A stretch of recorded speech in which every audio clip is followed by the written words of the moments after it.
¿cómo están? Estamos nuevamente en un podcast de Latin Wave, el capítulo número 10 de esta tercera temporada. Agradecer, por supuesto, a todas las personas que están atentas al podcast. Ahí justo vino una persona y me dijo que le encantaban estas conversaciones, así que va a estar súper expectante de lo que va a pasar en este capítulo. Agradecer, por supuesto, a nuestros sponsors, el presentador principal, que es Ripcool, también a las tablas Ocesor Board, mi amigo ahí de Viña del Mar, los hermanos Orueta, que por supuesto ahí se pueden acercar y mandar a hacer sus tablas, también los arreglos de tabla también de alguna fisura, alguna cosa, se los recomiendo. Así que con esas indicaciones y saludos a nuestros sponsors, comenzamos este capítulo con un invitado especial, un invitado de la casa. Yo lo tengo ahí considerado, nos conocemos hace mucho tiempo, yo creo que más de 10 años, inclusive por ahí. Nos hemos visto en competencia, en el agua. Nos conocemos la historia, tanto él como yo la de él y él la mía. Así que eso, una persona súper importante para el surf chileno. Él ha sido, podríamos decir, uno de los pioneros del surfing acá en Pichilemu. También parte del staff estable de los jueces, jefe de jueces de la federación, del circuito nacional y también campeonatos internacionales. Un artista, que es una de las características principales de este invitado, quien... Bueno, ahí vemos su obra en diferentes flyers, en diferentes exposiciones, a todo lo que tiene que ver con el surfing y relacionado con el mar. Y también, bueno, tiene un bagaje gigante, así que va a estar súper entretenido esta conversación con usted, José Nacho Vargas. ¿Cómo estás, Nacho? Bien, pues Cata, aquí estamos. Tomando tecito porque hace frío. Estamos en otoño de Pichilemu. Sí, súper helado, súper helado. Imagínate, yo ando con gorro, abrigado, pero bueno. O sea, el día está precioso, un sol, pero hace frío. Perfecto. No, sí hace frío. De hecho, ayer fuimos a surfear y ya tuvimos que sacar el traje ahí abrigado, con guantes, imagínate, para poder surfear ahí en Punta del Lobo. Niñita! Oye, bueno, comencemos esta conversación. La clásica pregunta es que nos cuentes un poco. Por supuesto, hay personas que no te conocen tanto, de dónde vienes, tu familia. Contextualízanos un poco sobre tu vida y cómo comenzaste a surfear, que eso es súper importante. Oye, primero agradecerte la presentación. Como que cuando decís todo eso, digo, nah, yo no soy ese. Así como... me acuerdo un poquito a las presentaciones que hacía la Paula Muñoz. Es como cuando te presentaba y te tiraba un currículum y te decía, yo soy ese, así como, no. Se te hinchaba y llegaba a saludar, pero ya hinchado. Es como que espera un poquito, deja escribirlo. Así que... A ver, te cuento. Yo toda mi vida en Pichilemu he vivido corto tiempo en otros lugares, pero siempre he estado acá. Por cosas de hospital, nací en San Fernando. Mi mamá se vino a vivir a Pichilemu muy chiquitita, como a los 5 años, por ahí, 4 años. Y mi papá también, su papá tenía casa de graneo, entonces se conocieron acá toda una vida. Y ahí eligieron, digamos, vivir acá. Compraron su terrenito ahí, muy cerca en el centro, a una cuadra de la playa. Ellos construyeron su casa, entre los dos construyeron la casa. Entonces mi casa de infancia, una casita de madera, una cabañita, a una cuadra de la playa. Entonces todo el sector que hoy en día está el supermercado 9, todo ese sector, que de Dignidad y con la arena, digamos, entonces era mi patio. Entonces yo no era una persona que estudiaba mucho, yo salía al colegio, jugaba con mis vecinos y me iba para la playa. No sé, a subirme con los botes de madera, ver los bichitos ahí, como ir con una cuchillita a sacar piure. Esa era mi infancia.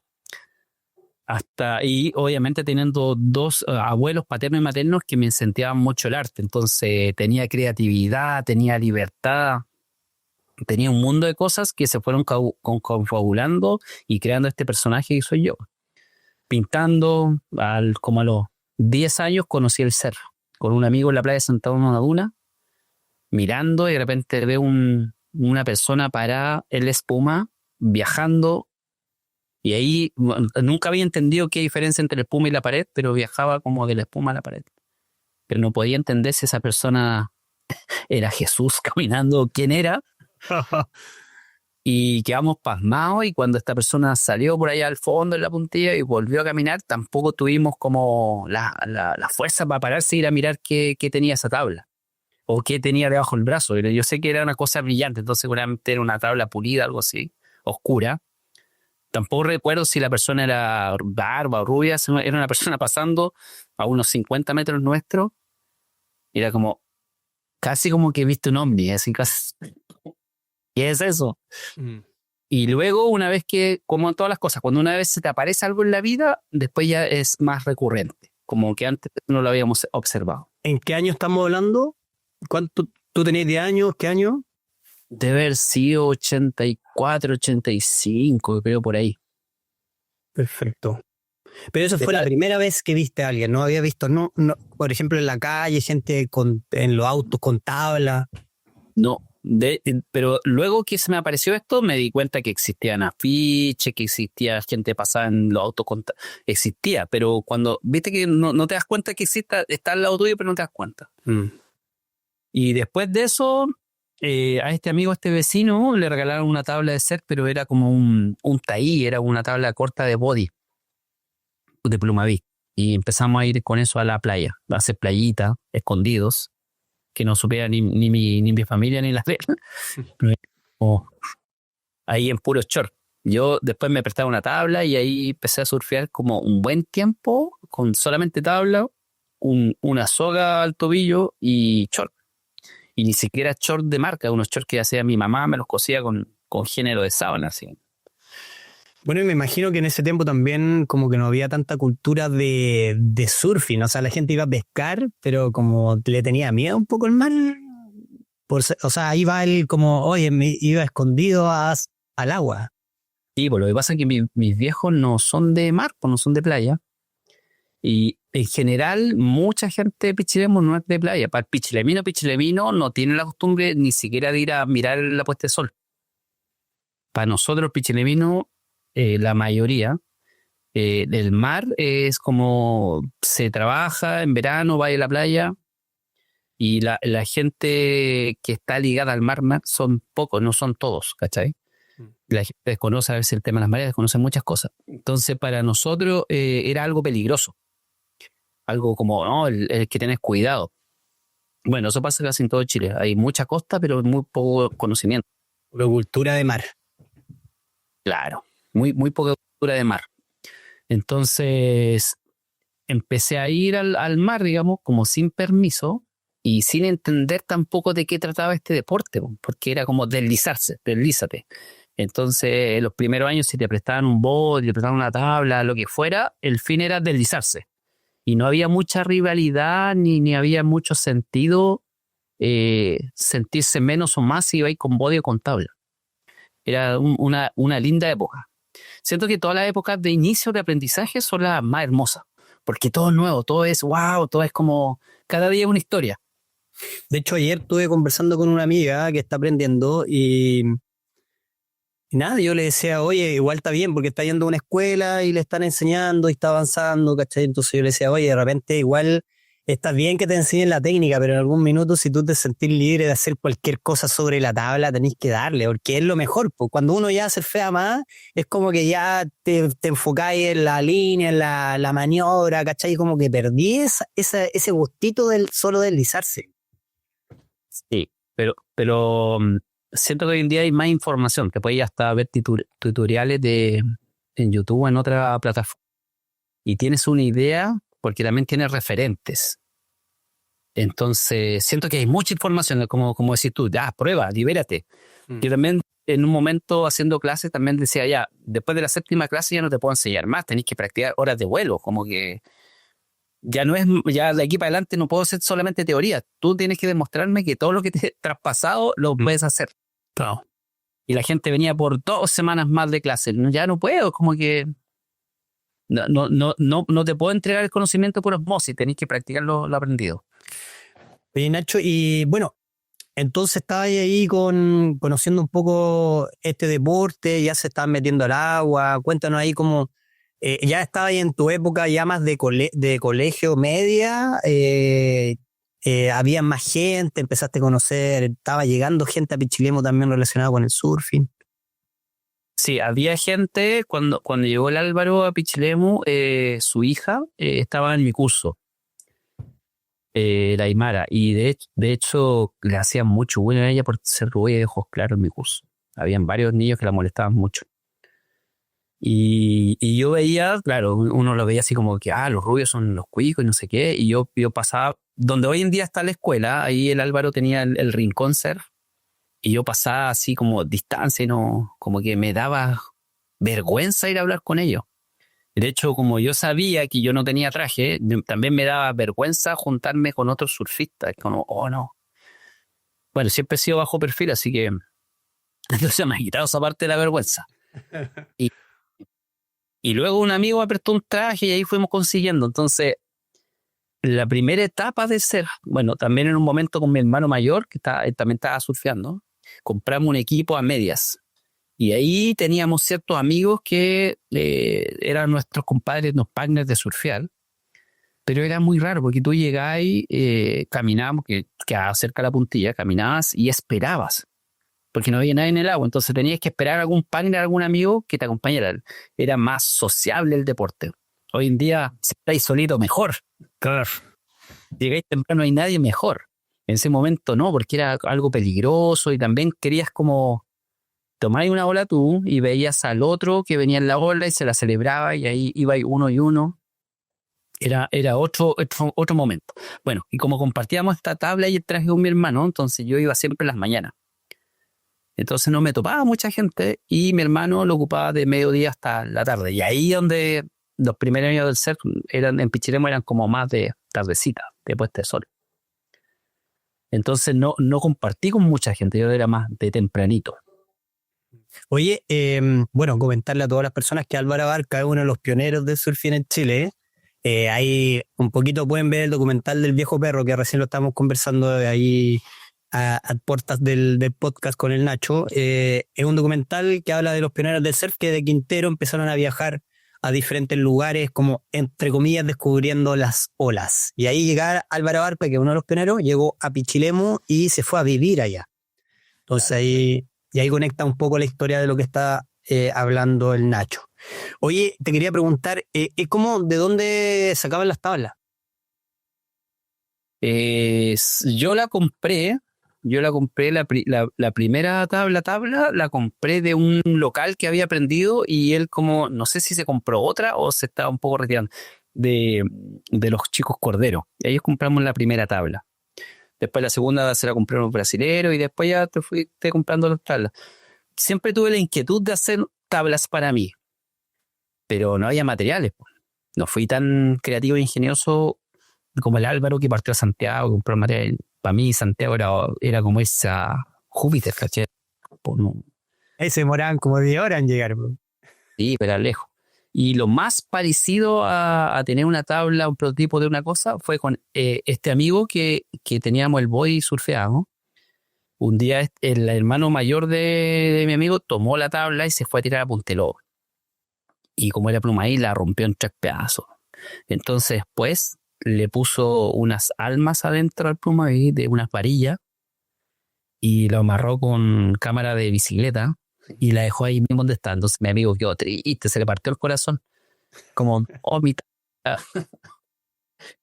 Entonces yo llego un día a la casa y estaba mi amigo todo triste y no, mira, mi hermano rompió la tabla. Ya, cagamos con el deporte, no tenemos. Eso fue el inicio antes de comprar las tablas. Y este hermano que trabajaba en mecánica, el Jorge vino y una vez chocó un camión de refrigeración y sacó el foam que estaba en las paredes y le construyó a su hermano una especie de body con unos alerones con quilla, que era como de flotación de una tabla. Como un Nibor. Como un Nibor. Y con eso íbamos al agua y eso fue el prototipo lo más extraño que yo he surfeado, como que antes de pasar a las tablas reales.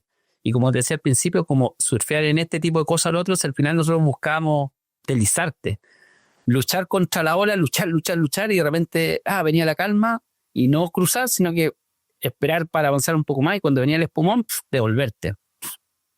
Y eso era nosotros nos creíamos el hoyo del queque, porque después llegábamos al colegio, pero no lo comentábamos, sino que era así, nos mirábamos con mi amigo, era como, nosotros surfeábamos, corrimos una ola, pero era nuestro orgullo secreto, ¿cachai? Como que no podíamos, porque no tampoco queríamos que el resto de los compañeros viniera, porque no íbamos a meter en un tete, no teníamos más tabla, le podía pasar algo. Años anteriores, cuando yo tenía 7 años, me reventé un dedo. Mira, bueno, la gente que me conoce sabe que me falta un dedo, o parte un dedo, y eso fue un accidente escolar también, porque fuimos a un lugar donde no debíamos, nos metíamos en estos tubos de cemento, y a mí se me reventó. Entonces siempre yo quedé como, hubiera sido, imagínate que a otro compañero le cortamos el brazo, le rentamos la cabeza. Entonces, digamos que invitar a más amigos a una cosa peligrosa no era muy bueno. Entonces, fue el secreto de la ola. El secreto de la ola. Después más grande, cuando nació el Nico, recuerdo, yo fui papá a los 18, y cuando el Nico era chico, yo le hice un par de tablas al Nico. Y ahí me metí en el onda del shape, pero una cosa muy casera, demasiado casera, como shapeando en el patio de la casa, sin las luces, teniendo una noción muy básica, la mitad de la tabla, pero unas tablas cortas, como le hice una 5-3 y una 5-2, parece fue. Oye, Nacho, pero bueno, antes de llegar a lo del Nico, me imagino que ya estamos en la época de tuya, como ya saliendo del colegio, estamos hablando de los años 90. El desarrollo del surfing, porque yo me acuerdo, a mí me regalaron mi primera tabla a los 9 años, de haber sido los 90, me regalaron una tabla así, una montaña Sport, así un pan bien grueso, amarilla fosforescente, con unas tintas así, unas rayas azules con rojo, súper llamativa. ¿Y ya habían campeonato o ya...? Porque me imagino que fue explosivo este boom del surfing porque se hizo de moda luego. ¿Cómo lo viviste? A ver, desde los 90, mira, yo después de octavo me fui a estudiar a Santa Cruz, estuve interno ahí, así que ahí me venía los fines de semana, ya yo el fin de semana tenía que ir a surfear. Pero también no era una cosa que surfeaba todo el rato. Si te piensas está buena la ola, iba. Y podía hacerlo. Y de la mano de eso, en esos años, fines de los 80, empiezan unos tíos con otros amigos, empieza el club de los amigos del surf. Dicen, oye, mira, esta cuestión del surf está pegando, esto le hace bien a Pichilemu, hace bien al turismo, por otro lado nuestros hijos tienen ganas de practicar esto. Y se organizaron ellos, hicieron este club y empezaron a organizar los campeonatos. Pero era muy raro porque era muy poca cultura del surf y hacer estos eventos gigantes, masivos, pero de alguna forma la única ganancia que veía yo era como, ya, aquí vienen más gente con tablas para vender. Pero no alcanzaba a dimensionar que esto iba a traer como lo que hoy en día es Pichilemu, como una fama. Entonces fue creciendo, entonces ahí empezó el nombre Pichilemu igual a ser. Pichilemu es igual a ser. Tampoco entendía la calidad de nuestra ola. Yo llegaba a la puntilla o tiré a Punteló y siempre era bueno. Entonces no entendía que teníamos una calidad súper buena de ola y era como, así es la costa, así es lo normal. Como que en todo Chile, en todas las playas hay olas. Y luego con los viajes te das cuenta, sí, los bancos tienen que ser como una forma especial, el suelo tiene que ser. Entonces ahí, después de volver, después más grande, te das cuenta como, la calidad de esto es único, no es algo que se repita fácilmente.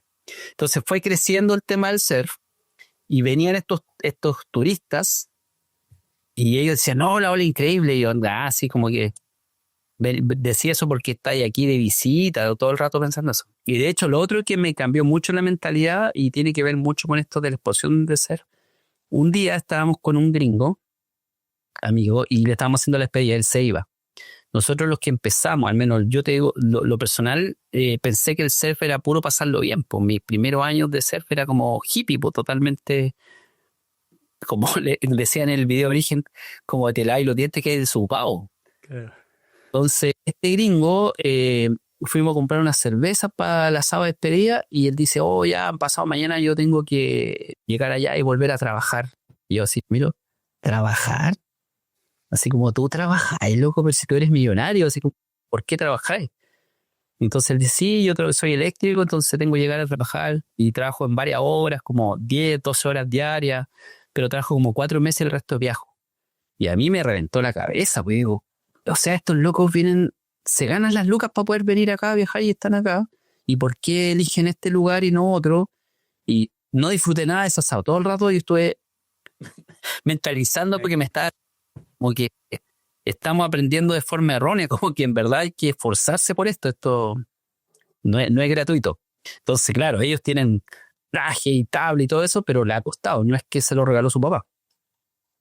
Entonces, luego esta explosión empezó a traer como nuevas gentes y pero era como un crecer, terrenos caros, tablas, pero la industria local no se desarrolló hasta bien tarde. Bueno, una de las cosas también, para la gente que está escuchando y todo, hace poco vimos el documental, el diario El Gringo. Bueno, ahí lo estábamos conversando también ahí con el Nacho y todo.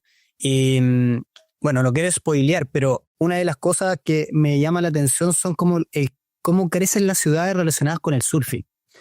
Y, y creo que no es novedad, no, que realmente el desarrollo tiene que ver también con eso de crear cosas relacionadas con el surfing. Como por ejemplo en este caso campeonato. Arica creció en realidad porque se han presentado el CT en el 2007, porque han hecho QS, porque hacen campeonato de ola grande. Acá también ha pasado algo parecido con el Lobos por Siempre, el ceremonial antiguamente. Pero no sé si te has dado cuenta, pero esos campeonatos finalmente, más allá de traer como la gente que en ese momento ve el campeonato y todo, deja instrumentos para la comunidad, como por ejemplo tablas de surfing.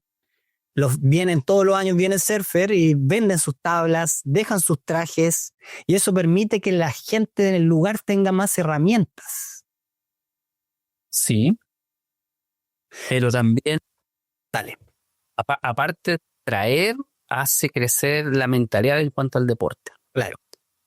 Viene gente de otro lado y aparte de traer consigo las tablas que quedan, pero las tablas es un material que se pierde, el traje se pierde, se rompe, las tablas también. Lo que yo más admiro de estos Surf City es que se llena de gente con experiencias nuevas. ¿Cachai? Entonces llega Ingo y dice, mira, este lugar puede ser así, así, premo, no sé qué, ya. Y esa persona llega con una mentalidad diferente. Es como yo creo que podemos hacer esto, y empieza a cambiar la mentalidad del pueblo. Entonces a veces siendo de un pueblo que estamos en una burbujita, nos damos cuenta de ciertas cosas que son bellas, que hay que protegerlas, que hay que cuidarlas, que la forma de ser, la forma como hoy está bueno que se hagan campeonatos, no está bueno, como esa cosita que trae estos pueblos que son Sur City, como empiezan a ser como con una riqueza de conocimiento mayor. Yo estando acá en Pichilemu sin viajar, yo me gustaba robarle información a la gente que venía. Oye, ¿por qué venía acá? ¿De dónde vení? ¿Cómo es ese lugar? ¿Qué comía allá? ¿Cómo es tu rutina? ¿Es muy frío? ¿Es cálido? Entonces te vas nutriendo y en tu cabeza van como abriéndose nuevas cosas. Ya no pensáis que la tabla tiene que ser blanca, sino que también puede ser colores. Ay, no puede ser solamente corta, también hay longboard. Y también existe esto. Y tu cabeza empieza. Como que imagínate cuando ya te llegó tu primera tabla que tenía colores y de repente en ese año, no me gusta victimizar los inicios, pero siento que a veces victimizamos mucho. No tenía nada, yo me metía a poto pelado. De hecho, hay una anécdota que a poto pelado. No había ni sé, ¿sí? Pero cuando empiezan a llegar estas cosas, tu mente empieza a crecer y te das cuenta que no solamente el surf es competencia, también está el freezer. Como que siento que en otros deportes, si tú lo practicas de forma amateur o solamente por pasarlo bien, está bien. Pero el surf como que nos volvemos muy competitivos y si no eres el mejor de la playa, como que mejor no te metáis. Como que siento que a veces que tenemos una idea que todavía estamos construyendo como que es el surf. Ya, creo que hay cosas diferentes. No, pero está bien. Mira, como volviendo un poco a lo que estábamos conversando que está todo relacionado con el desarrollo del surfing y cómo tú lo viviste en realidad en Pichilemu. Me gustaría volver ahí a algún recuerdo que tú tengas de cómo era un día a día tuyo en ese tiempo, rememorando, yendo a La Puntilla, yendo a Infiernillo, que yo creo que se dieron cuenta también que las olas al lado también eran aptas como a poder surfear, y por supuesto a Punta del Lobo. ¿Cómo era en ese momento Punta del Lobo? ¿Cómo lo hacían para llegar a ese lugar? A ver, te voy a compartir un par de anécdotas. Punta Lobo era una cosa que quedaba lejos. Era lejos. Ahora, ¿cuánto te demoráis pichar un Punta Lobo? 10 minutos. Menos. Si te la tarde con el taco, te demoráis más. Sí. Pero un poquito. Pero era camino tierra, desolado, no había nada. Entonces, lo primero era, no era que vamos a mirar la ola como está en Punta Lobo. Era como, oye, vamos al jueves a Punta Lobo, ya vamos. Ni sabía la hora de la marea, nada. Era como, vamos a Punta Lobo, ya. ¿Dónde nos juntamos? Los aromos con comercio. Calle Tierra, Maicillo, esa postal que a ti te gusta y que se ve allá los morros al fondo. Y si tú querías comprar algo, tenías una luquita por ahí para comprarte una vía, algo para el camino, era el negocio del Costanera, que está justo al frente de la cancha de aviones. Yo no te decía el aeródromo porque es más antiguo decir la cancha de aviones. De la cancha de aviones, ahí hay un local, y era comprar ahí, y de ahí no había nada más hasta allá. Entonces, podías hacer dedo o irte caminando. Siempre le hacías dedo o camioneta o un coche. Yo un par de veces me acuerdo que me fui en coche, sentado, atrás, la gente ir a marisquear o a veces ir a cortar cochayuyo, y ahí tuvo como, que se apure para llegar luego a la ola. Y da lo mismo, no teníais claro si te iba a tocar grande, chico, la baja. Y llegaba y no apuntelo. Y luego la vuelta era también hasta cierta hora, como allá 4 de la tarde, calculáis que el sol faltaba todavía, pero a esa hora ya había que volverse. Si no te devolvías a esa hora y te quedáis hasta el sunset, tenías que irte caminando por la playa. Entonces era algo más organizado, no es como, oye, chicas, siento que hoy día hemos perdido eso. Creo que había más ganas, como que tantas ganas tenías que como te metíais como te tocara. Te tocaba siempre bueno, no un poco más grande, un poco más chico, pero siempre te tocaba bueno. Hoy en día creo que vamos a La Puntilla, vamos a Infinillo, vamos a Punta Lobo, nos damos y vemos, no, un ratito más, un ratito menos, y al final estamos tan ansiosos que nos toquen las situaciones tan perfectas que no disfrutamos. Siento que se puede disfrutar más si tus expectativas son menos, decir, ya, como me toque voy a pasarlo bien. Y esa anécdota, y claro, esa vez me vine, pero otro montón de veces me tuve que venir caminando, y uno como era busquilla, te venís caminando, mirando si salen jaiba, como que estáis procesando que sacarle ganancia a la vuelta. Y ahí a veces tenéis con el traje, llegáis todo cosido, horrible. Recuerdo una historia, otra anécdota, una historia en La Puntilla. Hemos tenido unos 17 años por ahí, un amigo que surfeaba, ya no surfeaba, Gustavo Pimpón, ya se iba, le había salido llamado al servicio. Entonces, de quedar los últimos días. Ya, Gustavo, vamos a surfear, listo. Y yo toda esa semana había estado viendo algunos gringos que se corrían unos tubazos ahí, la parte del medio de La Puntilla, lo que llamamos nosotros la gobernación.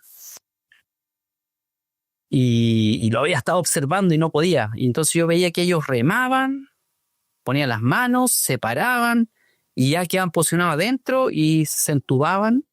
Y cuando yo intentaba hacer eso, remaba, ponía los brazos y ya me iba de hocico, caía con el labio. Y no lograba el timing para hacerlo. Y la cosa es que fuimos a una sesión de despedida con Gustavo, así como ya tu última sesión para que te vayas mañana al servicio y todo bien. Y recuerdo que estábamos ahí, nos fuimos, nosotros siempre hemos surfeado La Puntilla en todo su esplendor, digamos, larga. Nunca nos hemos ido así como, vamos directo a una sección. Era como surfear un poquito arriba, después al medio. Y ahí yo le dije, Gustavo, bajemos y vamos allá abajo de estar buenos. Ahí había unos tubos estos días. Y obviamente estaban los gringos ahí, y llegamos nosotros, y en un momento veo que viene una olita. Y Gustavo había corrido recién una ola y venía de vuelta Gustavo, y yo remo. No sé si le puse más gana o era para demostrar delante el amigo. La cosa que dropeo con tiempo, como que giro, hago el botón y ya el labio cayó enfrente, así, ¡pua! Y de hecho, hasta el día de hoy lo recuerdo, dorado, fin de tarde, golden, ese sonido que se encierra como un frasco. ¡Oh! Y ahí salí y hacia lo pro, salí a lo Medina, salté para afuera. Y Gustavo, te pusiste el medio. Y como que ese momento fotográfico y decía, loco, nunca me había puesto un tour. Y Gustavo me dijo, no, como que ya sabía y tú hacer eso. No, y ahí nos cagamos a la risa. Son esos momentos y entender que todo fue a la que te criaste, pues nadie te enseñó. Aprendimos de forma. Sí, po. Oye, ¿y no hay pensado en pintar ese momento? ¿O lo han pintado? Yo creo que todos mis cuadros tienen momentos captados, digamos, vividos. Uno no puede pintar algo que no ha estado. Hay mucha gente que me ha preguntado de repente, oye Nacho, ¿cómo logras ese efecto en el agua? Digo, sí, tú puedes ser un buen pintor y entender el uso del material, pero si no has estado ahí, nunca vas a darte cuenta cómo es. Puedes mirar una foto, tratar de copiar esa foto, pero tienes la referencia que aún mayor es la referencia del recuerdo. Decir, tengo que llegar a este brillo que es un poco más oscuro, un poco más claro. Perfecto. Entonces, pero todos los cuadros que he hecho en algún momento tienen un poquito de una vivencia personal. Perfecto. Bueno, con referente al arte, me imagino que, bueno, quiero que mezclar un poco dos cosas, que tiene que ver con un poco este lineamiento de tu vida. Nos dijiste que a los 18 años ya tuviste tu primer hijo, que es el Nico Vargas, y también cómo empezaste tu relación con el tema del arte, como ya quizás avanzar un poco en esa fase, en esa faceta. A ver. Mira, creo que el arte siempre estuvo. Para mí nunca fue como algo que llegó. Yo dibujo desde niño, desde chico. Estudié un par de años de pedagogía, un año de pedagogía, unos años de diseño, así que conocimiento, algunas técnicas tengo, pero nunca lo asumí como un oficio. Por mucho tiempo estuvo casi como un hobby, como algo que está ahí, pero en verdad no lo hace tan importante, así como, está ahí. Y algunos dicen que cuando las cosas las pierdes, te das cuenta de que estaban ahí. O sea, viví en la playa y de repente te fuiste a vivir a un lugar sin playa y dices, he hecho de menos la playa. Entonces, en un momento me di cuenta, me empecé a atrapar en la vida, atrapar, y me di cuenta que necesitaba expresarlo. Diferentes circunstancias de la vida y dije, no, yo tengo que pintar más, tengo que mostrar. Agradezco mucho que este nicho, esta forma de expresar, me lleve a que pueda ser comercial y poder venderlo. Pero siempre estuvo y entre más quiero expresar, van saliendo nuevas obras, nuevas cosas, nuevos colores y me pongo más o menos mateo de tratar de que vaya quedando mejor, usar mejor los materiales, mejor los colores, los formatos más chicos, más grandes, redondos, no sé qué. Pero siempre estuvo.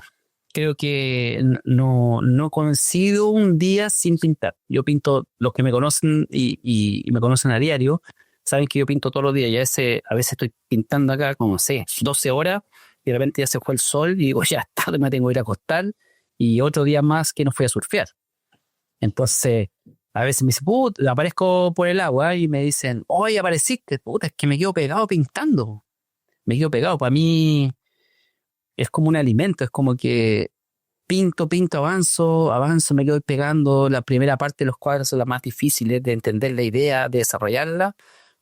Y no puedo despegarme de eso. Y elegí este método, y elegí esto de ser mi propio jefe, vivir de esto, y por lo cual me permito tener estos tiempos, estos horarios. Y de repente la ola está buena y me desaparezco y me voy a hola, y me quedo pegado todo el rato en eso. Claro, Ori, claro, la pregunta que continúa era con referente al Nico, era saber cómo viviste esa etapa del surfing con hijo. ¿Cachai? Y también cómo desarrollaste, cómo empezaste a ver también que el Nico fue creciendo y que también tenía dedos para el piano. Buena pregunta. Mira, yo fui papá súper joven a los 18 y obviamente a esa edad uno no está preparado para ser papá. Como que, bueno, nunca está preparado, siempre uno tiene miedo a esta responsabilidad de ser papá. En ese minuto, cuando no estaban los medios como para meter a un niño pequeño al agua. Entonces uno quiere meterlo al año, a los meses. Nació ya al agua, pero también entiende que se pueden resfriar y todas esas cosas. Entonces íbamos al agua y yo que decía, quiero que aprenda, quiero que disfrute. Entonces no se me ocurrió nada más que hacerle un traje. Entonces, unos trajes viejos, corté las mangas. Y era todo un chiste porque se lo iba probando y le iba echando neopreno ahí mismo, como sin tener idea de costura o de, como de hacer las piezas. Entonces a la cachativa, ya, no, el hombro tiene que ir más adelante, no sé qué. Ya, y le construí un traje. Ya hay unas fotos por ahí con su traje, era un traje O'Neill. O sea, agarré una pechera que decía O'Neill y le quedaba justo al frente, perfecto. Y ahí empezó ahí, entonces, pero obviamente era frío, no había mucha opción de que se viera a largo rato. Por otro lado, yo todavía no sabía enseñar. También tienes que saber enseñar, no puedes como llegar y tirarlo al agua, porque si no vaya a crear un trauma. Y luego el Nico, estábamos ahí en la escuelita de surf y empezó a ir de a poquito. Entonces, cuando era chico el Nico, yo lo obligaba. Y decía, ya, vamos al agua. No quiero, vamos al agua. No quiero, vamos al agua. Entonces, anda imaginándote cómo era. Entonces, íbamos al agua y cuando venía la espumita, yo lo empujaba. Y salía así como que de guata. No, pues te tienes que parar. No quiero. Si no te paras, no te vas a salir del agua. Pero ¿cómo? Ya, y la siguiente ola se iba como en dropiní. No, parado. Y entonces corría un par de olas parado y ahí salía, ahora sí, ya, ahora sí. Habían días que estaba súper motivado y quería, pero como que esto fue un poco forzado, un poco al principio un poco forzado. Yo quería que aprendiera luego, no le enseñé a nadar y ahí hubo un error. Entonces agarró gustito, después empezó ya a pararse, a correr y ahí se lanzó solo, como que en un momento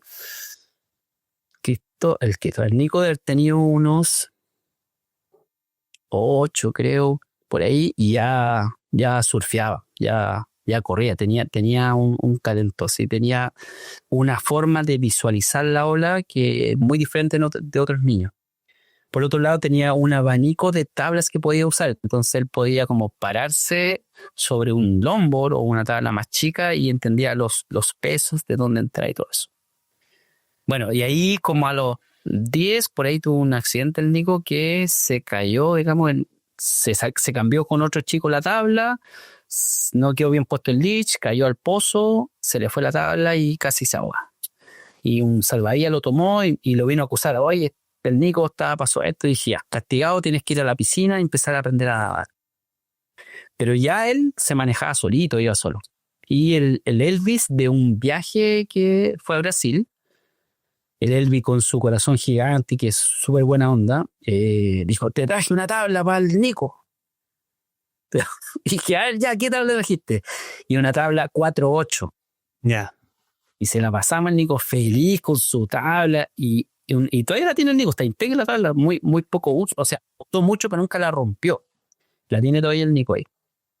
Una 4-8 con un pulpito, dijo, hermosa la tabla, y con esa yo me acuerdo que lo iba a ver a la orilla, me sentaba a verlo, y la movía y hacía unos flotecitos y muy, como puedo decirlo, muy flexible y como generando maniobras, fluyendo, viendo lo que la ola le iba pidiendo. Entonces no era que entrara forzado, que hoy en día veo muchos los niños como muy forzados a aplicar unas maniobras donde la ola no te la está ofreciendo. Entonces fluía mucho con eso. Y ahí también empecé a decir, ya, pues si tiene talento, tiene que empezar a generar y empezar a viajar. Entonces las primeras veces, o sea, nunca en su adolescencia, nunca yo lo pude acompañar a los campeonatos porque no había lucas. Entonces había las lucas justas para que él fuera. Entonces él empezó a salir, empezó a viajar, después tuvo su auspicio, pero yo siempre viéndolo desde la pantallita nomás. Y en ese tiempo ni siquiera habían celulares tan pro, entonces lo veíamos desde un computador, si es que tenía opción de conectarte a internet. Si no, casi como escuchar cómo le fue, ¿no? Igual, sorry que te interrumpa, pero igual me cobra sentido porque mucha gente no sabe, no hace la conexión del Nico contigo. Claro. Y claramente ahora, a diferencia de los niños que viajan con sus papás para todos lados, ¿cachai? Entonces como que veía ese apoyo, pero no tiene que ver porque tú no querías, sino que realmente porque no están las lucas. Sí, pues no está Lucas. Entonces, mira, por suerte para mí el Nico, desde chico nunca fue un niño que pidiera como cosas de marca. Recuerdo una vez en la ropa americana le compré unas zapatillas que eran así como las Converse, como las Vans, de lona, pero de muchos colores. Y se la regaló, ¡ay, feliz con sus zapatillas! Entonces yo sentía que era un niño que estaba en el medio de este mundo del ser, pero no necesitaba aparentar, no necesitaba mostrar, era como él era. Él ya estaba ahí. Entonces no necesitaba mostrar que parecía ser que estuviera, como que pasa hoy en día.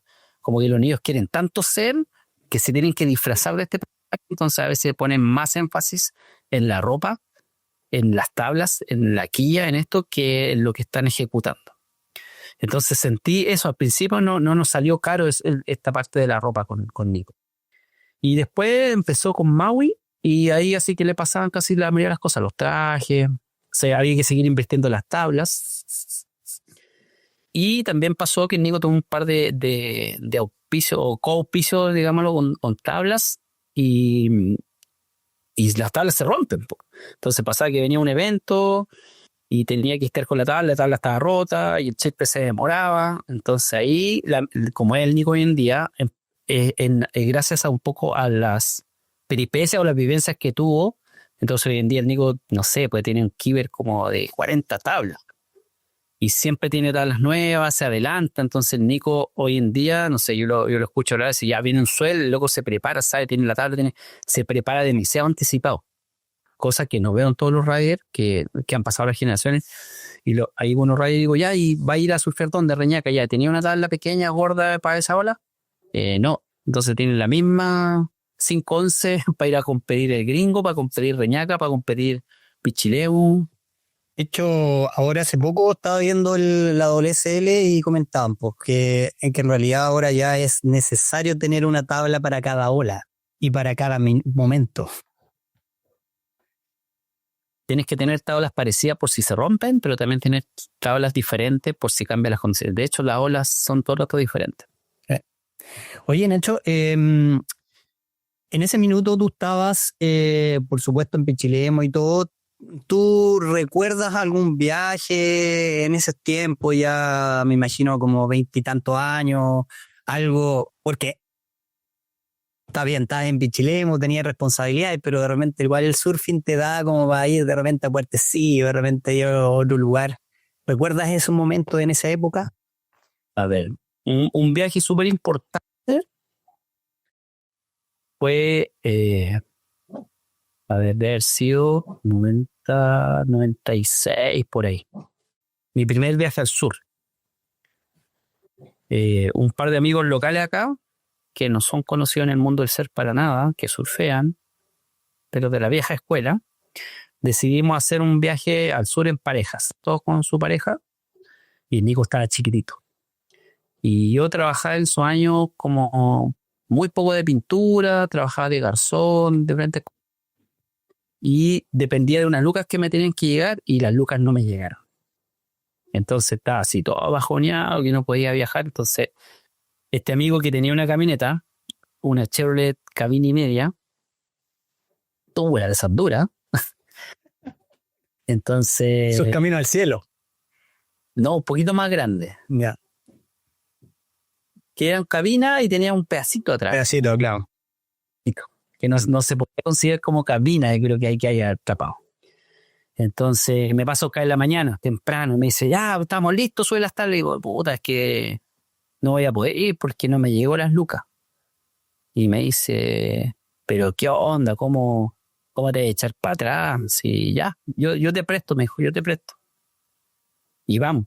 ¿En serio? ¿Tú me prestáis? Sí, ya, dale, vamos haciendo la cuentita y y después me pagáis a la vuelta cuando volvamos y te pasen las lucas. Ya, perfecto. Y partimos, pues. Entonces, él, su polola, yo, mi pareja, el Nico y otro amigo con su pareja. Las tablas de surf para atrás, parrillas, de todo. Camioneta. Entonces, en el asiento de copiloto iban 2 y el resto atrás. No, pero no atrás, no el pick-up, sino sí, en ese espacio. Claro. Entonces viajamos y ahí llegamos hasta Conti. Entonces, conocer la ola de Conti, sí, con el famoso cable que iba del cerro allá hasta el muelle y que se parecía mucho a Puertecillo, pero en ese tiempo igual estaba bastante sucio, era todo un viaje, y después llegamos en ese viaje hasta Rinconada. De hecho, de Rinconada llegamos de rebote. Llegamos de rebote porque llegamos hasta Corquecura y andábamos buscando un espacio bonito para acampar solamente. Ya estábamos como cansados. Y dijeron, sí, vayan allá a la Rinconada, un lugar. Llegamos, compramos marisco y todo, y el mar estaba Rinconada así flateado. Entonces dijimos, este lugar debe ser profundo y todo eso.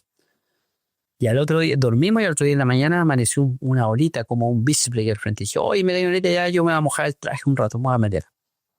Y mis otros 2 amigos, ellos decidieron irse por la punta. Dijeron, no vamos a ir por la punta se puede meter quizás. Y cuando empezamos a entrar, empezó a entrar la ola, y había más ola, y después más ola, y como, casi como que descubrimos una ola. Pero yo creo que en verdad no fuimos los primeros, de alguien más tiene que haber llegado a esa ola antes. Pero ese para mí fue un descubrimiento de viajar en familia, lo pasamos bien, comí, conocimos gente, nos quedamos en la playa de Curanipe, en varios lugares acampamos donde hoy en día impensable. Pasamos Bucho no había ola, pasamos a Puyay también, a hartos lados. Y el Nico, hay una foto que parece el Nico chiquitito, como recorriendo esa ola. Buenísimo, buenísimo. Oye, para la gente que está escuchando, queremos agradecer, por supuesto, a nuestro sponsor, el presentador Rip Cool, también a las tablas OC. Estamos con José Nacho Vargas, un histórico acá del surfing chileno y por supuesto de Pichilemu. Estamos conversando, una entretenida reunión acá hablando de surfing. Me gustaría pasar a un plano que tiene que ver con que en qué momento tú empezaste a ver el tema del jueceo, que es otra de tus betas que tienes a tu haber en tu experiencia. Ya. De paso quiero agradecer a Ripcord por la ropita que me van a mandar.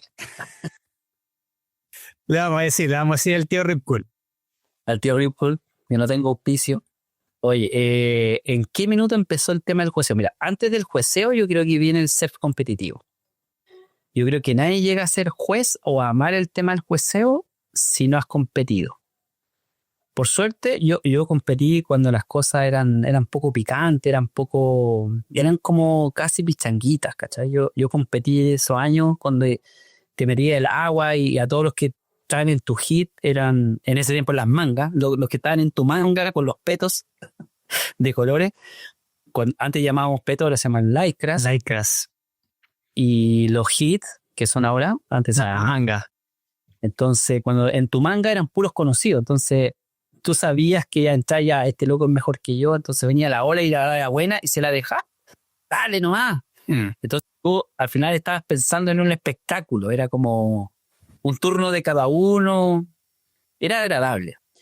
Pero en un momento me empezó a tocar a competir con gente que no conocía. Entonces era fome. Yo sentía que ese nervio, esa cosa así como de que te sentáis al lado de la otra persona y ni siquiera como que ni lo miráis o ni te mira, no, yo me sentí incómodo, como que no quiero esto, no es lo que me gusta. Y lo otro que sentí también, como que dije, esta carrera de meterse a dar el 100% tuyo en 20 minutos, no sé si estoy cómodo con esto. Yo soy más de los que entro y espero hasta que la ola venga a mí, o sea, igual la busco la ola, pero me gusta ver la ola que yo quiero, esta es la ola que yo quiero, y también darle espacio mucho a lo otro. Siento que cuando tú eres competitivo te pones un poco hambriento y querís toda la ola, como que todo el paisaquito roto. Bueno, entonces competí un par de veces y de repente en un evento, hace muchos años, me dijeron, Nacho, ¿querés competir? No, no voy a competir. Ay, ¿querés juecear? Ya, dale. En esos años el concepto de jueceo muy distante a lo que el concepto de hoy en día. Entonces, como que se entendía que la mejor ola, la mejor surfera era también la ola más larga. Hay quien que movía más la tabla. Recordemos que en los años 80, si alguien se pone a ver videos de los años 80, a principios de los 90, como que el surfing era muy más eléctrico. Como que era mucho movimiento de tabla, era como mucho ruido, pocas nueces. Después del 90 al 2000 ya empieza a ser otro concepto, ya empieza a ser eh, prioritario hacer calidad de maniobra que cantidad.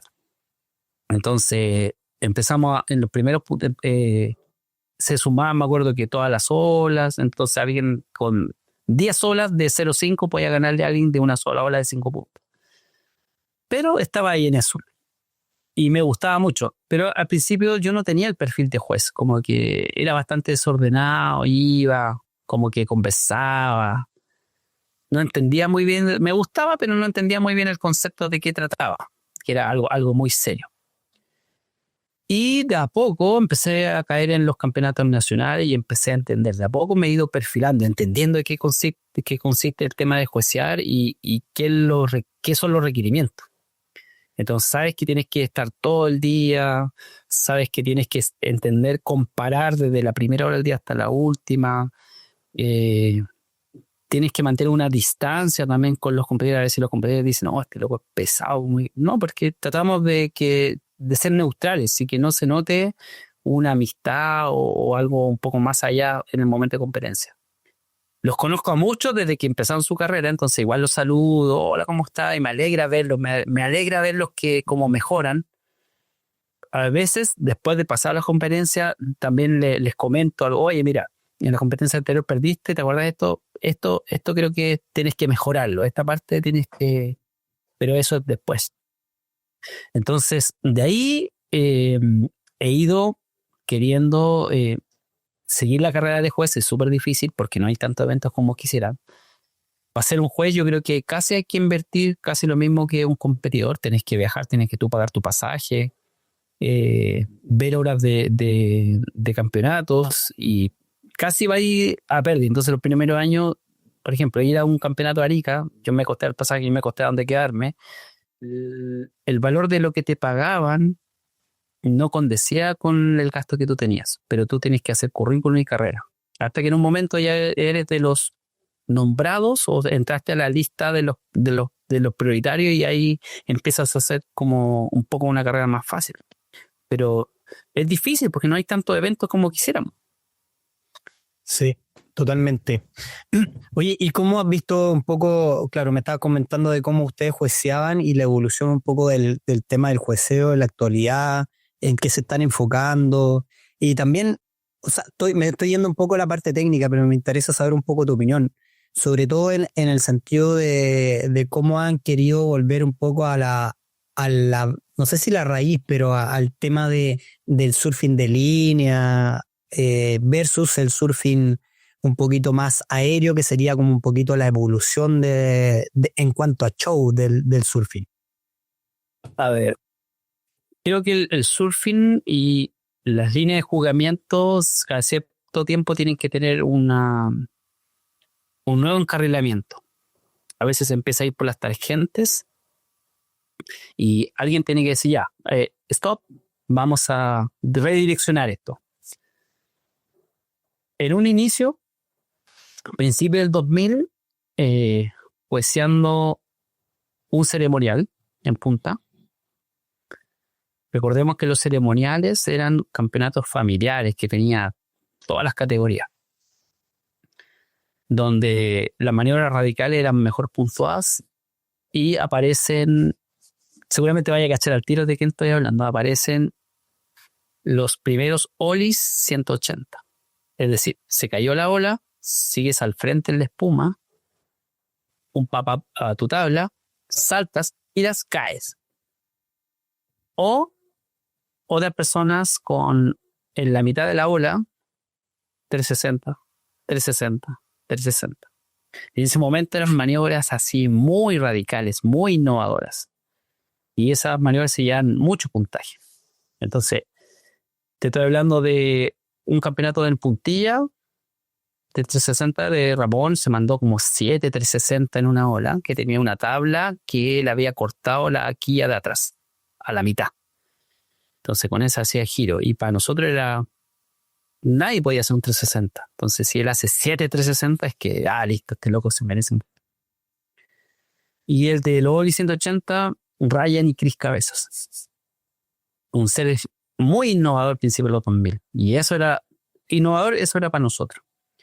Pero hoy en día sabemos que es un truquito. Eso es como que todas las maniobras que son altamente puntuales tienen que ser en la parte crítica, en el pocket ahí, donde viene cayendo. Entonces, el surf nacional, el juzgamiento del surf nacional, en ese momento era como, ese era lo top. Pero luego vinieron los jueces extranjeros y nos dijeron, no, pues chiquillo, esto no es así. Pum, redireccionar el tema, redireccionar.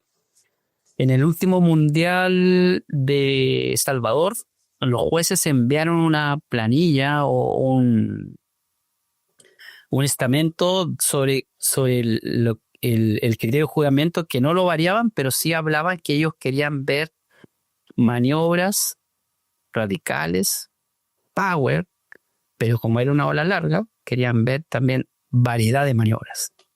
Y no sé si te acuerdas, pero aparecieron caletas de floater, mucho más floater y golpes al lip que aéreos. ¿Me hablas del CT o del ISA? ISA. Ya.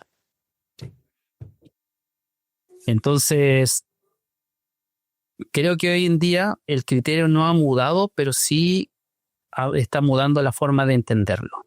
Siento que un aéreo es una maniobra progresiva, nueva, que vale bastantes puntos, pero sí una buena lectura, un buen roller, un buen cutback, un buen floater de una sola línea puede equipararse.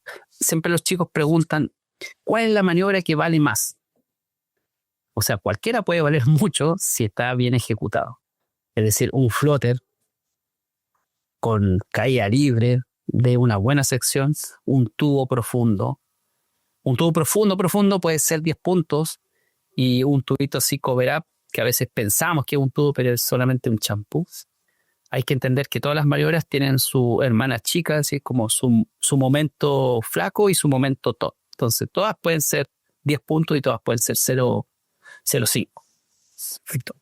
De acuerdo a tu experiencia en los campeonatos, me gustaría también saber tu opinión con respecto a cómo ves el desarrollo del surf chileno y cómo ves el desarrollo de los atletas latinos con miras a los Juegos Olímpicos.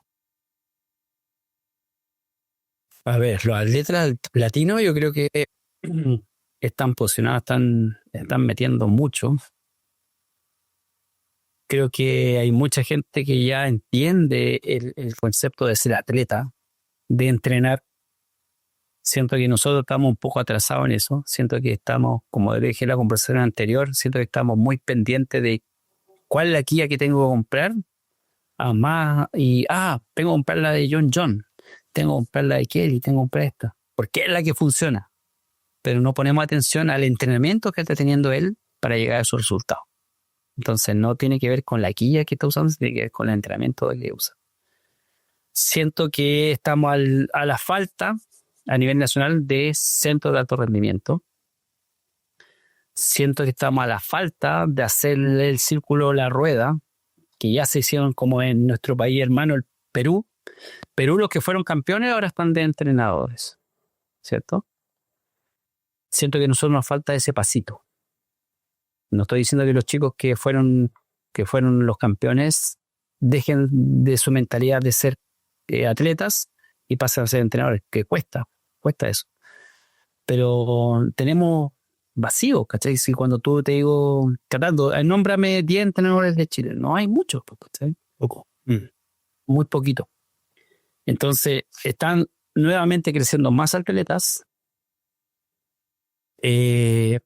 Siento que Manu, el Max, hay un montón de atletas, bueno, el Guille, pero ya los chicos están en otra etapa. Nosotros deberíamos haber un recambio, debería haber chicos nuevos llenando los cupos para Open. Siento que estamos muy, a pesar de que en el último sudamericano fue un buen resultado, pero necesitamos nuevos chicos de 14, nuevos chicos de 12, nuevos chicos de 10. Y si no hay centro, y si no hay coach, y si no hay esto, entonces estamos muy... Y eso no es una pega que sea de la federación. Siento que es una pega general como país, como de departamento de deporte, como de IND, como de un montón de gobierno, de que no se están poniendo las herramientas. Siento que países que tienen peores olas que nosotros están invirtiendo más en generar oportunidades. Perfecto. No diría el partido, pero dije mucho. No, sí está perfecto. Oye, Nacho, mira, bueno, no sé, por supuesto que te llegó ahí la invitación para colaborar y todo. Hicimos una pregunta en redes sociales en un periodo súper cortito antes de esta entrevista y por supuesto la gente se activó ahí con lo que quería saber sobre ti. Y muchas personas las preguntas que hicieron eran relacionadas a el tema del arte. ¿Ok? Y es una pregunta que también ahí teníamos pendiente. Y tiene que ver con cuáles son tus orientaciones con respecto al arte, cuáles las personas que tú sigues, qué es lo que te gusta pintar. Cuéntanos esos detalles principalmente y que está dentro, como decía anteriormente, dentro de las preguntas. A ver, yo creo que la mayoría de la gente preguntó por el arte porque yo no tengo un Instagram que hable de juez. Entonces hay mucha gente que desconoce. Y de hecho, tú que nos seguimos en las redes sociales, tú tampoco has visto historia. Yo subo muy poquita historia que estoy en un campeonato, que estoy jugando. Me gusta guardarme mucho eso. Como que quedo ahí. Siempre es como una cosa muy personal. De vez en cuando subo una historia con los otros jueces, cuando estoy con los amigos. ¿En qué me inspiro? Primero, me gusta mucho la naturaleza. Muy pocas veces en mis cuadros vas a ver surfistas como personas. Como casi siempre veo o dibujo olas como sin nadie. Casi nunca dibujo edificios o construcciones, que siempre es como naturaleza. Por otro lado, también me gusta lo imaginario y lo un poco onírico, como un poco de fantasía. Entonces hago esa mezcla. A veces hago, no sé, ya, póntelo con la ola, como el afiche del último para el campeonato de Lobo por Siempre, y con su vegetación abajo. Y alguno otro surfista como esperando. Pero no soy muy partícipe. Siento como que en estas ventanas mágicas que son los cuadros, porque uno los pone en su casita y son como una ventana a un lugar que uno desea ir.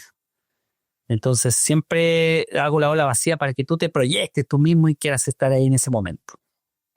Como un poco volviendo a esa imagen del recuerdo, la última ola, como ese que se empieza a una más y me salvo, que no existe. Y cuando esa una más y me salvo y te das cuenta que se está poniendo mejor. Me inspiro, mira, a ver, ¿de quién saco inspiración? En cuanto a artistas del surf art, hay uno que me encanta mucho como él detalla las obras, que es Phil Roberts, que es un gringo que las personas que no lo conozcan es el que está pintando, ilustrando mucho. Cuando hemos visto ilustraciones de la ola como Teahupo, Pipeline, el loco hace la ola y como que hace el corte y tú puedes ver el riff. En los años 90 aparecían en la revista y de ahí que lo conozco. O sea, no personalmente, lo sigo, su trabajo, y últimamente he estado pintando las tablas Lineable que se regalan en el Pipeline Master. El loco siempre, él está a cargo, Jerry López las chipea y se las pasan ahí en las pintas y se le regalan a ¿cómo se llama? A los ganadores. Ese loco me encanta cómo aplica la luz en las espumas o los brillos, súper bueno.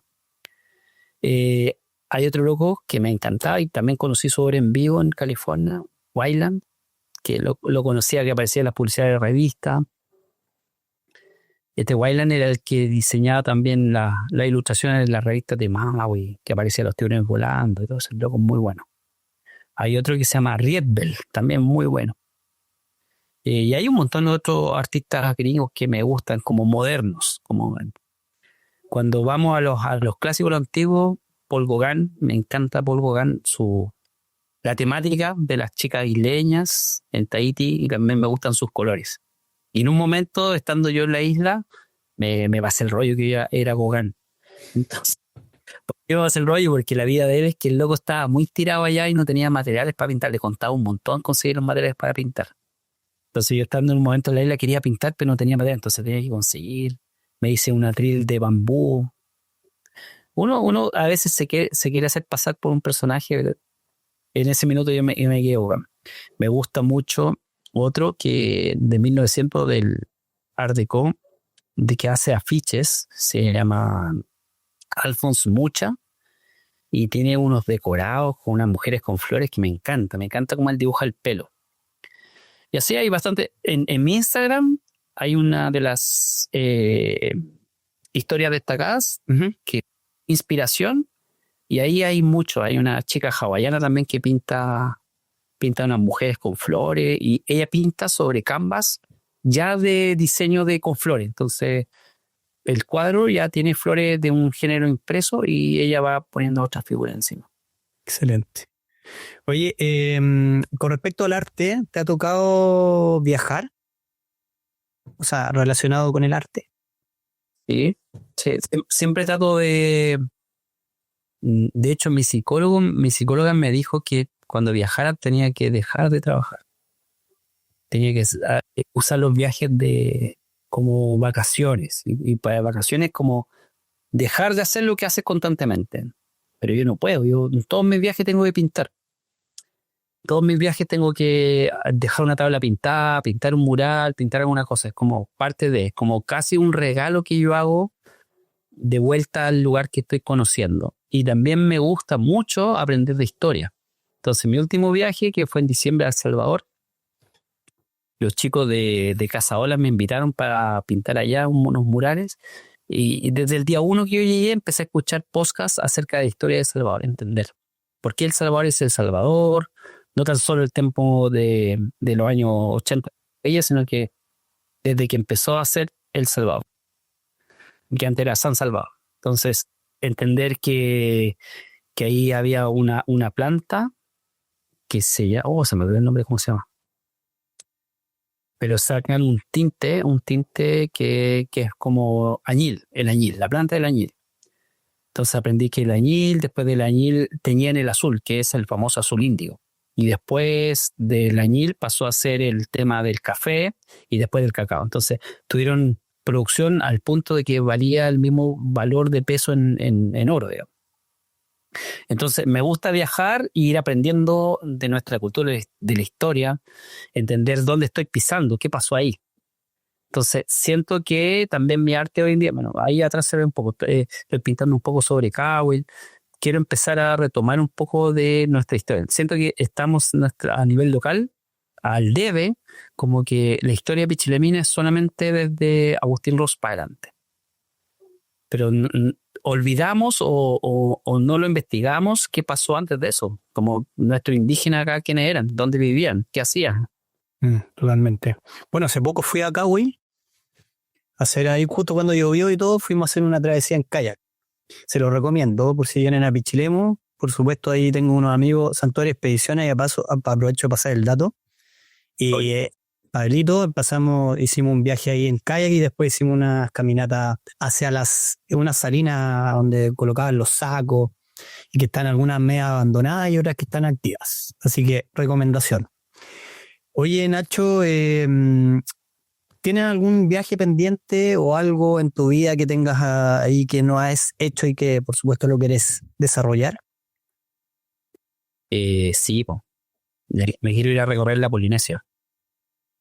En algún momento, el día menos pensado, voy a mandar un chao jefe y no van a saber más de mí y voy a ir a la Polinesia. Buenísimo. En algún momento. Pero me llama la atención por dos cosas. Me llama mucho la cultura polinesia, me gusta las flores, me gusta la vegetación, me gusta todo eso. Me gustan las olitas también, pero me gusta mucho el concepto. la mezcla. Me gusta aprender de mar también. Perfecto. Y ellos excelentes navegantes, así que me gusta ir a empaparme esa cultura. Ahí mezclarías como las dos cosas del surfing y, bueno, naturaleza y un poquito de todo. Es que yo creo que todos nosotros, desde que nacemos en adelante, vamos construyendo nuestro personaje. Es como, yo quiero vestirme así, yo quiero hacer esto, yo quiero vivir de esto. Y creo que no se puede separar las cosas que haces. Por ejemplo, a mí me encanta la naturaleza. Tengo mi jardín. Un día te voy a invitar para que vengan acá a mi jardín. Me encanta que mi jardín me dé muchas frutas, así que tengo... De hecho, el otro día cuando fui a donde Cristian, le regalé una mermelada que hice de higo de acá. No lo puedo separar ni a jardín, de meter las manos en la tierra. No puedo separarlo de la cocina, que me encanta cocinar. No puedo separarlo de arte. No puedo separarlo de... Como que se tiene que hacer todo juntos.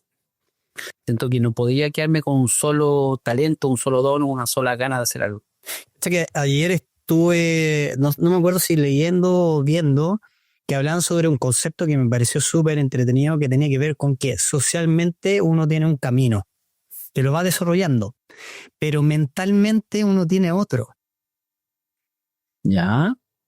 ¿Cachai? ¿Y cómo sería si yo realmente en algún minuto me decido hacer el otro?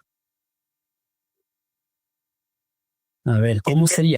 Que finalmente sería como cumplir tu sueño. Sí, pero también a veces ese camino mental, nosotros mismos le ponemos muchas trabas. Ya, las trabas mías. Ya, yo quiero irme a la Polinesia, ya, pero todavía no. Tengo mis perros, los hijos y no sé qué. Y como que nosotros vamos poniendo estas trabas y como que va aplazándote. Y de repente cortas eso, sacas las trabas y te lanzas. En verano conocí a un mimo, no sé si lo caché, al Carcocha. ¿Ya? No lo conozco. Es un mimo chileno que partió su carrera, vino los veranos anteriores a Pichilemu, como me parece que de mitad del 2000 por ahí. Y acá los pacos lo corrían, se ponía a hacer mimo en la calle, lo corrían. Y después dije que se empezó a ir para La Serena, estuvo allá. Hablaba con El Pito. Ya, sí lo conozco. Sí. Entonces Carcocha de repente un día dice, estoy puro realizando, y se fue junto a platita y se fue a Europa de vacaciones. Y después dijo, me quedo acá. Hoy en día es súper reconocido. De hecho, ahora cuando fue el presidente, fue a Japón, fue con él, llevó al Carcocha. Entre todas las cosas que llevó a este mimo. Y en verano lo conocí y le pregunté, ¿qué pasó? ¿En qué momento se quiebre que decidiste irte? Me dijo, ¿sabes qué? Pasó así casi involuntario. Junté plata, me fui, volví, me fui de nuevo y ya no me vine. Me quedé allá. ¿Entendió? Hizo el cambio. Entonces, lo que él pensaba en un momento, se lanzó. Yo creo que tenemos que dejar de temernos a nosotros mismos. Es como que, ¿qué pasaría si pasa esto? ¿Qué pasaría esto? A mí me encantaría, mi sueño sí sería como viajar por la Polinesia, conocer galerías de arte y poder hacer cuadros y venderlo por mucha plata que me permita Estoy relajado. Hoy en día pinto mucho, porque también acá el arte en Chile como que no lo quiero decir que no es valorado, sino que estamos acostumbrados que valga poco. Es como que, hace unos días un cliente me dice, oye, ¿cuánto vale un cuadro tuyo? No sé, como le di un par de ejemplos, entre 300, 400, 200. Oh, es mucha plata. Entonces como que en el momento empecé a redactar algo para explicarle que era calete pega y dije, no, ¿qué tengo que estar explicando con ustedes? Como que... Pero en otros países no es porque tengan más plata, sino que tú decís, oye, esto está hecho a mano y vale tanto. No, está bien. Es como que una pega hecha a mano tiene tanta importancia o tanto valor como un ingeniero o un doctor. Es como que si lo hacís de corazón, lo hacís, entregáis bastante tiempo, eres profesional por el tema y eso está valorado. Perfecto. Oye, Nacho, bueno, pasando a un plano que es lo que hemos hablado durante todo este podcast, que tiene que ver con el surfing, que hace poco estamos conversando con unos amigos con el tema del surfing longevo, que se extiende durante casi toda tu vida, el surfing, de que estés activo. ¿Cómo lo llevas? ¿Qué piensas? Teniendo en cuenta que tú hasta el día de hoy sigues surfeando. Buena pregunta. Mira, si lo ves como un deporte, así como, me gusta hacer actividad física, perfecto, métete agua. Pero también hay que entender que estamos en un lugar donde es difícil. Es helado, la remada es lejos, como que mantenerse activo, tienes que romper la pereza de lo que cuesta. Como que es un gran trabajo mantenerse surfeando hasta viejo acá.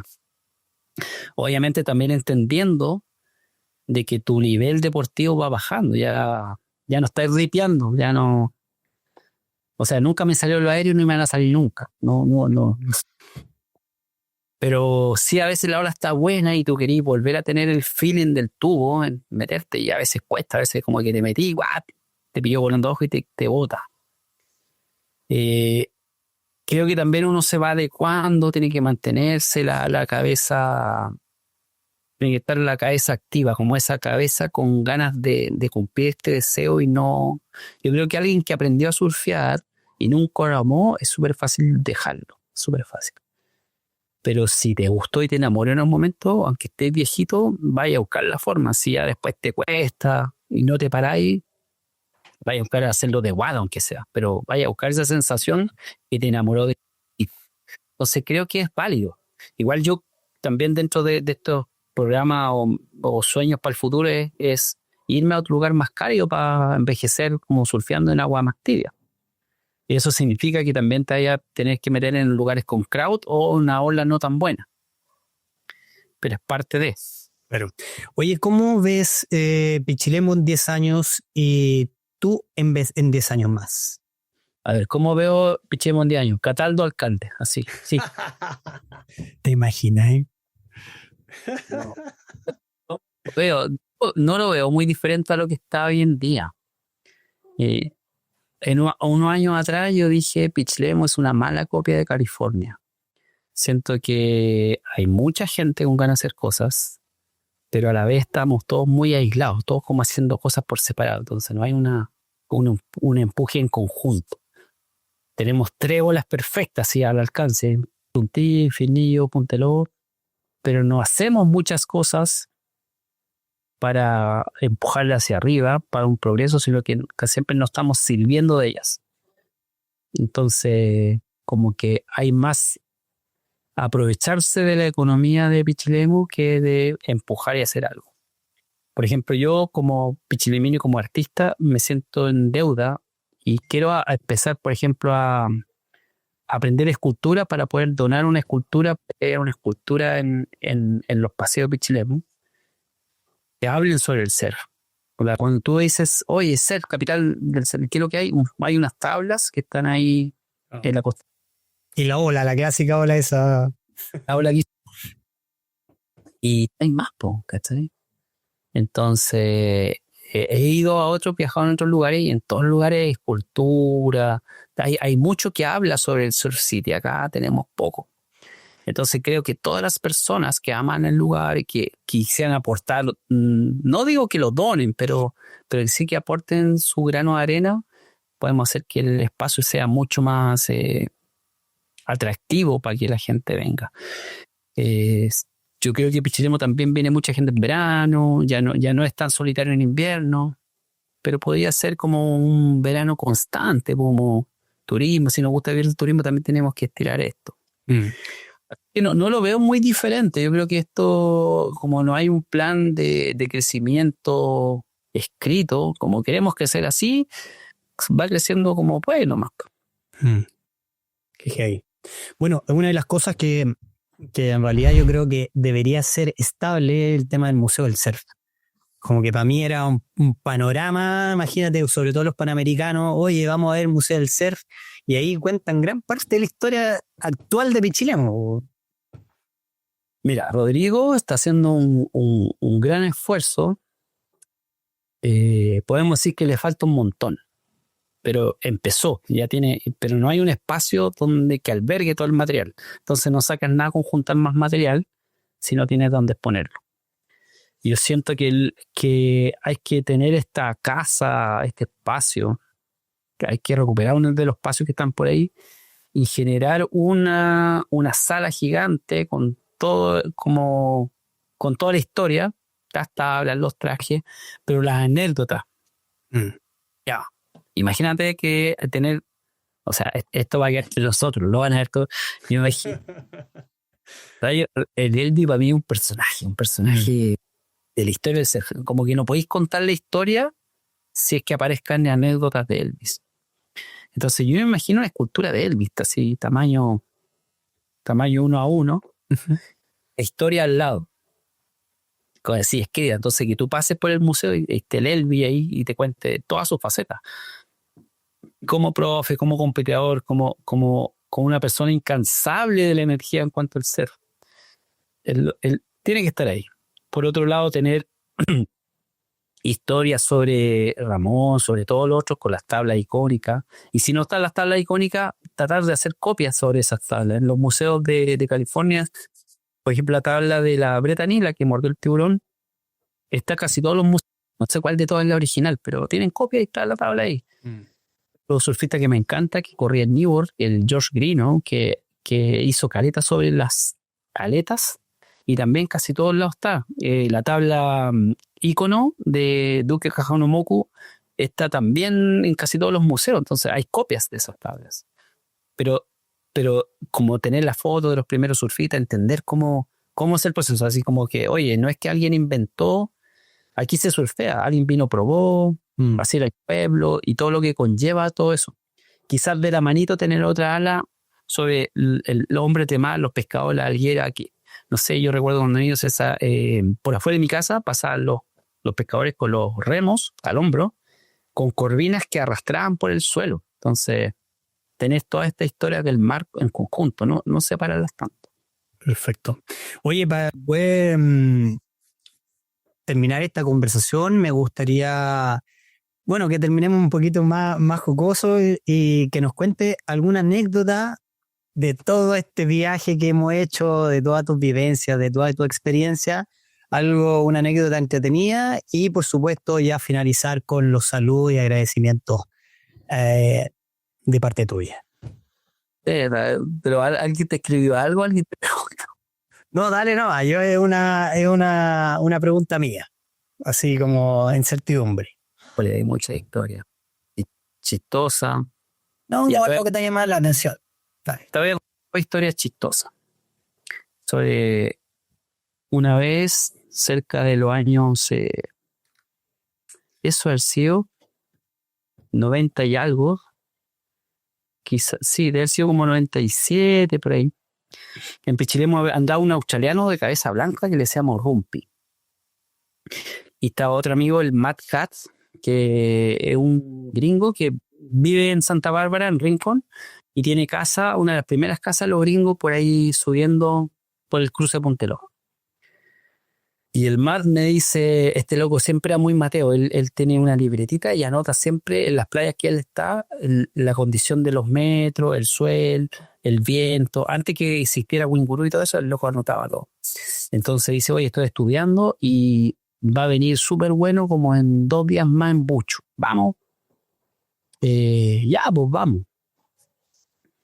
El día anterior hubo una tormenta de esas de Pichilemu antiguo, así, lluvia, relámpago, para la cagada, todo mal. Y yo, adolescente, me puse unos copetazos en la noche, sus buenos copetes, y al otro día llegué el Matt a buscarme para ir a Bucho. Y yo estaba así en estado mal, horrible. Y entonces arreglo mi bolso, pum, listo. Y en ese tiempo no íbamos en bus, así que salimos de Pichilemu, dirección San Fernando. San Fernando salía a la carretera, tomaba el bus que bajaba. Chillán, Quirihue, Cofquecura, Bucho. Manso viaje. Medio viaje con la caña. Lo bueno que a medida que íbamos viajando, iba nublado, lloviendo, y por allá llegando a Chillán ya había sol y llegamos, estaba así precioso.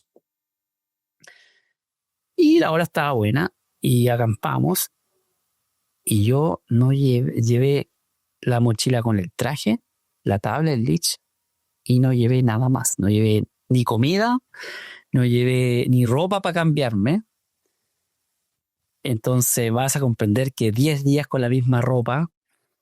Entonces Empecé a surfear y con la misma agua salada lavaba los calzoncillos, lavaba la polera, la dejaba tendida y me quedaba todo el día con el traje y después salía. Después de la noche hacíamos fogatita y para cocinar cualquier cosa teníamos que ir al pueblo y ahí teníamos bidones con agua. Entonces yo en ese momento no hablaba nada de inglés, entonces el australiano, el Rumpi, hablaba en inglés, el Matt traducía y después yo contaba otra historia y lo traducía. Entonces la noche, la fogata, la ola rompiendo, contando historias de terror. Yo le contaba historias de terror del campo chileno y el loco contaba historias de terror de Australia que eran más, solo eran que tenían que ver con zombies, cuestiones así. El tremendo viaje. De vuelta, pasados los 10 nos vinimos, tomamos el micro y cuando tomamos el micro hacia Chillán, la gente nos miraba así, oh, ¿qué dónde están locos? 3 personajes, uno negro, o sea, yo, el Matt que era más o menos castaño y el otro cabeza blanca, pasado humo, cochino. Oye, horrible. Y de vuelta a Pichilemu. Ahí tiene una historia buena. Y otra historia que te conté antes. Cuando yo empecé a surfear tenía una tabla que me prestaban que era una single, una tabla grande, una sola guía de haber sido como casi 8 pies, 7 y algo. Y mi mamá me hacía los shorts. Entonces estos shorts eran con todo el amor de mi madre, de un género súper delgado, pero las costuras no eran muy resistentes. Entonces en una ocasión me meto, voy a filtrar la puntilla, intentando filtrar porque tampoco teníamos la técnica, entonces intento filtrar, me pega la ola en el pecho y en la primera flexión se raja. Se iba adentro nomás. Otro pagazo. Como a la tercera ola que estaba pagando, ya no existía short, había un pedazo de short entre mi rodilla y la canilla.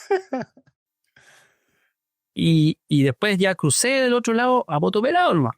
Claro. Ahí corrí de ola. En ese tiempo no había nadie en el agua.